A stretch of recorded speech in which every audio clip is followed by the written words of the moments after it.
فاطمہ بنت قیس شادی شدہ تھیں، شوہر نے طلاق دی، عدت گزارنے کے بعد سرکار کے بارگاہ میں حاضر ہوئی، عرض کرتی ہیں آقا حضور شوہر نے طلاق دی ہے اور عدت بھی پوری ہو چکی ہے، اور عدت گزر جانے کے بعد مجھے 2 افراد نے نکاح کا پیغام بھیجا ہے۔ توجہ طلب، حضور کا حکم ماننے سے کیا ملتا ہے؟ آج امت پریشان حال ہے، آج امت بیماریوں میں، پریشانیوں میں، لاچاریوں میں مبتلا ہے، اور سیلاب اور زلزلہ پتہ نہیں کیا کیا عذاب نازل ہو رہا ہے امت پہ، یہ صرف اور صرف میرے آپ کی کوتاہیوں کی وجہ سے، یہ امت کی غفلت کی وجہ سے۔ امت نے در مصطفیٰ کو چھوڑ دیا، امت نے در مصطفیٰ سے، امت کے پیشواؤں نے در مصطفیٰ سے امت کے افراد کو دور کرنے کی کوشش کی۔ جتنی امت در مصطفیٰ سے دور ہو گئی اتنا اللہ کے عذاب کے قریب ہوتی چلی جا رہی ہے۔ میرے آقا علیہ الصلوۃ والسلام کے غلام فاطمہ بنت قیس کہتی ہیں حضور کے بارگاہ میں آ کر، حضور شوہر نے طلاق دی ہے، عدت بھی پوری ہو چکی ہے، اب عدت گزرنے کے بعد 2 افراد نے مجھے نکاح کا پیغام بھیجا ہے۔ حضور نے فرمایا کون کون سے 2 افراد نے نکاح کا پیغام بھیجا ہے؟ عرض کی حضور ایک حضرت سیدنا معاویہ بن سفیان رضی اللہ تعالیٰ عنہ نے پیغام بھیجا ہے، اور ایک حضرت ابو جہم رضی اللہ تعالیٰ عنہ آپ نے مجھے پیغام بھیجا ہے کہ آپ نکاح کے پیغام کو قبول کریں۔ اب وہ عورت آئی کیا کرنی تھی؟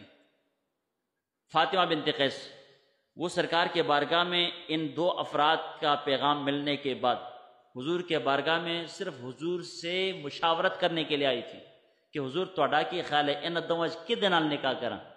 آج بھائی بھائی سے نہیں پوچھتا، بیٹا بیٹی کی شادی کہیں کرنی ہو تو بیٹا اپنے باپ سے نہیں پوچھتا، بچی کے بیٹی کے دادا سے نہیں پوچھتا، بھائی بھائی سے نہیں پوچھتا، چھوٹا بڑے سے نہیں پوچھتا، بڑا چھوٹے سے نہیں پوچھتا۔ نفسا نفسی کا عالم برپا ہوا دنیا کے اندر، معاشرے کے اندر، لیکن فاطمہ بنت قیس جو خود مختار ہے اپنی ذات کے، آ کر کہتی حضور آپ کا کیا مشورہ ہے؟ معاویہ بن سفیان رضی اللہ تعالیٰ عنہ سے نکاح کر لوں یا ابو جہم سے نکاح کر لوں؟ دونوں کا پیغام مجھے پہنچا ہے۔ رحمت عالم صلی اللہ علیہ وسلم کے غلام حضور علیہ السلام نے ارشاد فرمایا نہیں حضور پیغام ان دونوں کا آیا ہے، پیغام ہی نہ بھیجا تھا، کسی تیسرے پاس میں خود کیویں جاواں؟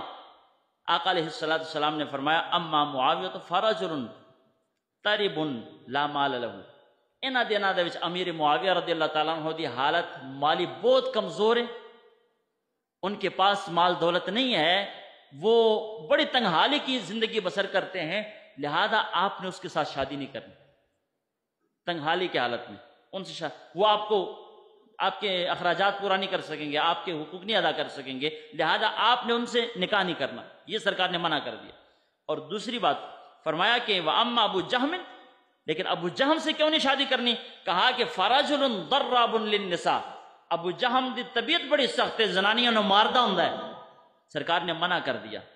اب فاطمہ بنت قیس کہتے حضور پھر حکم ہو کس کے ساتھ شادی کروں؟ میرے آقا علیہ السلام نے فرمایا انکحی اسامہ بن زید، فرمایا جاؤ اسامہ بن زید سے شادی کر لو، اللہ دا بڑا نیک بندہ ہے، بڑا خیال رکھے گا، بڑا خوشحال تو نہ رکھے گا، اسامہ بن زید سے جا کر شادی کر لو۔ فرماتی ہیں فاطمہ بنت قیس نے کہا، کہتی ہیں کہ فکرہتہ، میں نے یہ بات ناپسند کی، میں نے یہ بات ناپسند کی کہ میں اسامہ بن زید سے شادی کر لوں، میری پسند نہیں تھی، میں نے ناپسندیدگی کا اظہار کیا۔